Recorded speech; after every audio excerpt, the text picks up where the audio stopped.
Welcome to another Figuring Out Japan LEGO review, and we're going to be looking at set 7666, the Hoth Rebel Base. This was released in 2007. Of course, it depicts the scene at the beginning of Star Wars Episode 5, The Empire Strikes Back.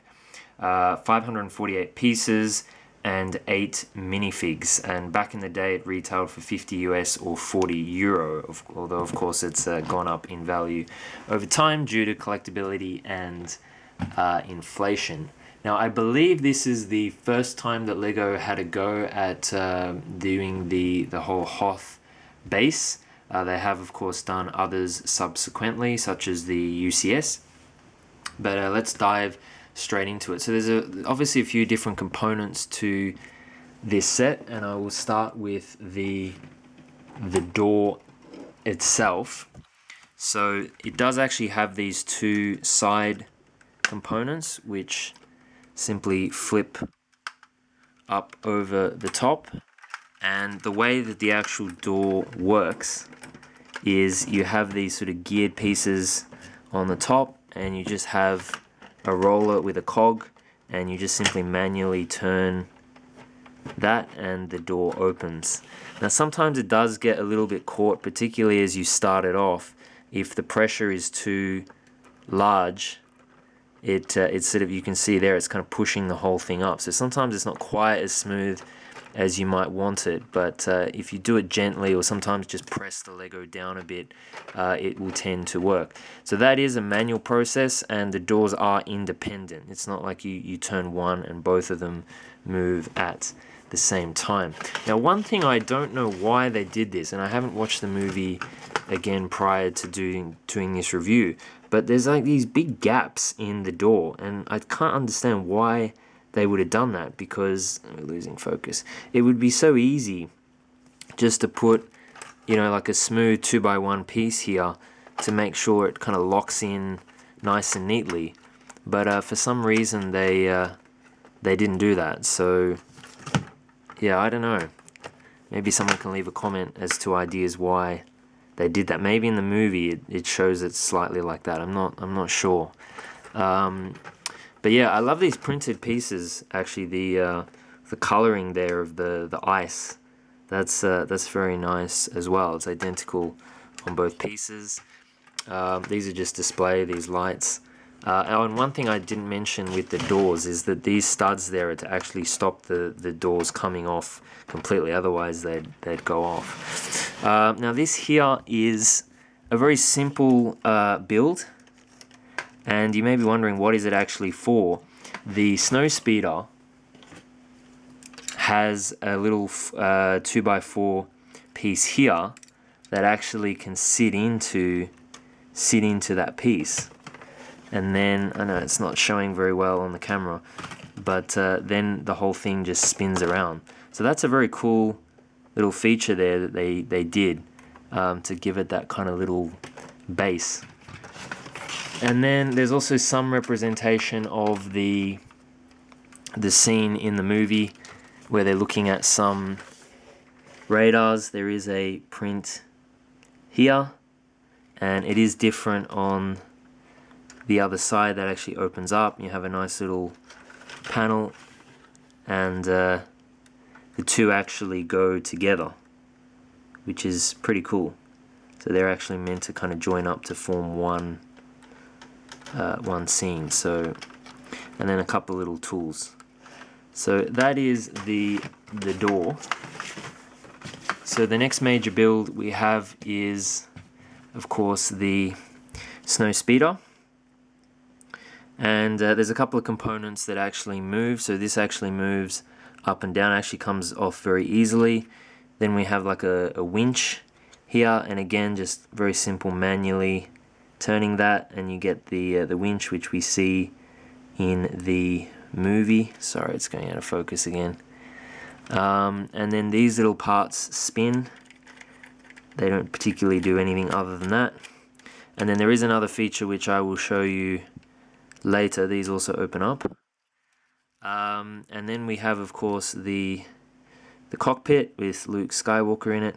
Now, because this is all one piece, the back and the front windshield, it actually, they had to kind of half, the back windshield is only like half the height of the front one, and so it's very hard to show, but the back windshield, you can't, probably better with that out of the way, you can't actually really, yeah, you can't really see his face, but you can barely just see out of there. So it's, yeah, very tight. So inside, there's no control panel on this side because you need those hinges for the glass windshield.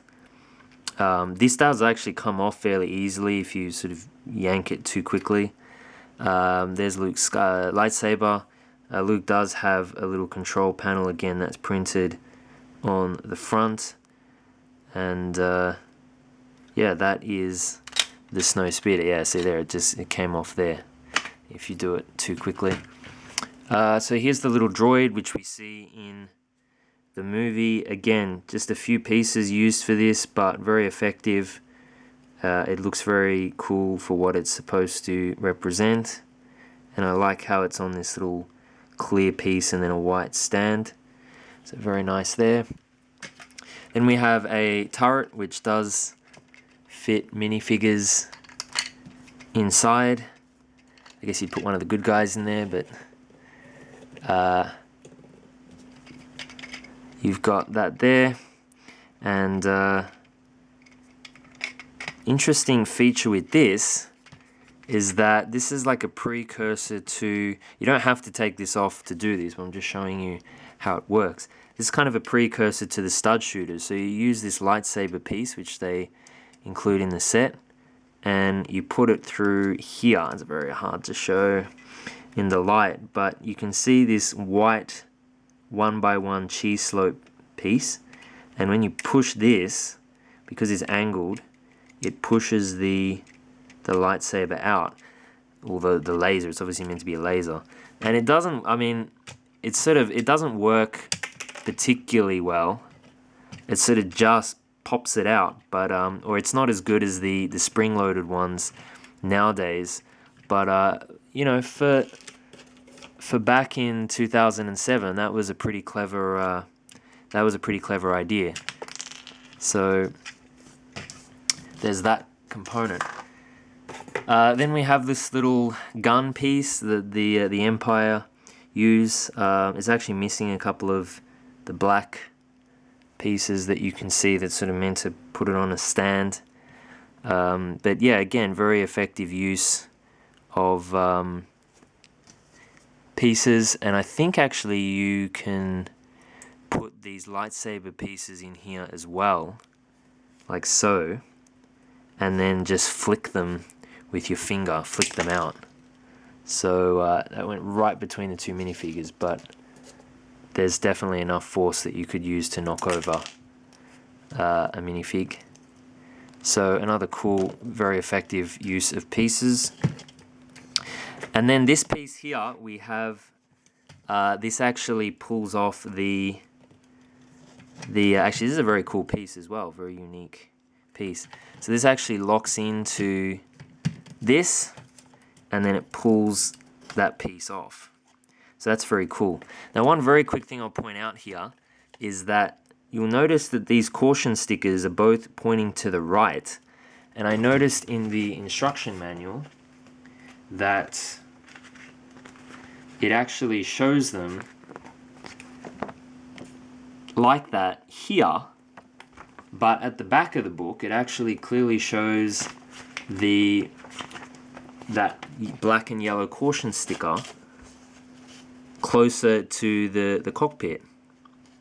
So are they supposed to be symmetrical, or are they supposed to both be on the right? I don't know. But if you bought this set new, I guess you could decide. So just to finish off, I will show the minifigs. So you get two snowtroopers. They are identical. It's very hard to show. No back printing, although you do get these cool backpacks, and their faces are just simply black to sort of make them look mean. They almost look like the Ku Klux Klan, don't they? Then you get two Rebel Troopers, and similar deal. They are identical with just standard faces. Although the whole skin colored, the non-yellow faces was kind of a fairly new thing, I think, for this era. No back printing, back pieces as well. I like these goggles. They're quite nice. And then you get K3PO, which I think is a big deal, at least if you look at the box. So yeah, I mean, it doesn't make much sense when you think about the first movie, because then we later learned that Anakin actually made C3PO. So why would there be others in there? And then we have the two pilots. So Dak Rolter and Luke. And the only difference between these is their helmets. One has the red Rebel insignia and one has the blue. Unfortunately, no Darth Vader. It would have been nice if maybe they included Darth Vader instead of one of the others, but anyway.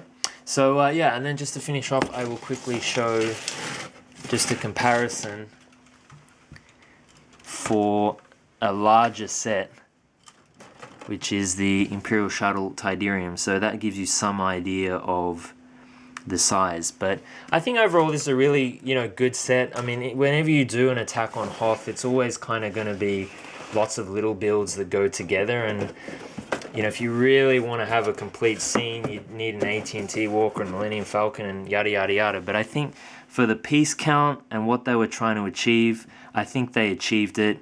It definitely depicts the attack on Hoth scene and the Hoth Rebel base very well, I think, and lots of very cool play features as well. Definitely a good set to add to your collection if you are a LEGO Star Wars fan.